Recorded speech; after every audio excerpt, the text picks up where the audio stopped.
എന്ത് ഭവിക്കുമെന്ന് അറിയുവാൻ. പുറപ്പാട് പുസ്തകം 2-ാം അധ്യായം 4-ാം വാക്യമാണ് നാം ചിന്തിക്കുന്നത്. മോശക്കുഞ്ഞിന് എന്ത് ഭവിക്കുമെന്ന് അറിയുവാൻ മിരിയാം ദൂരത്ത് നിൽക്കുകയാണ്. നമുക്കെന്ത് ഭവിക്കുമെന്ന് അറിയുവാൻ നോക്കി നിൽക്കുന്ന രണ്ട് കൂട്ടരുണ്ട്. ഒന്ന് പോസിറ്റീവായിട്ടും നെഗറ്റീവായിട്ടും. പോസിറ്റീവായിട്ടാണ് മിരിയാം ഇവിടെ നിൽക്കുന്നത്. തൻ്റെ സഹോദരൻ തകർന്നു പോകുന്നത് കാണാൻ നിൽക്കുകയല്ല, തൻ്റെ സഹോദരന് ഒരു ദൈവപ്രവൃത്തി സംഭവിക്കുന്നത്, തകർന്നു പോകാതെ ദൈവിക കരം അതിനകത്ത് ചലിക്കുന്നത് കാണാൻ നിൽക്കുകയാണ്. എന്നാൽ അപ്പോസ്തല പ്രവൃത്തി 28-ാം അധ്യായത്തിൽ ബർബരന്മാർ പൗലോസിന് എന്ത് ഭവിക്കുമെന്നറിയാൻ കാത്തു നിൽക്കുന്നു. അത് തകർന്നു പോകാൻ നോക്കുകയാണ്.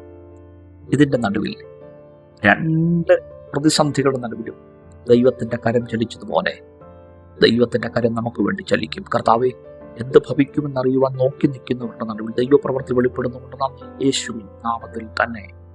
ആമേൻ. God bless U.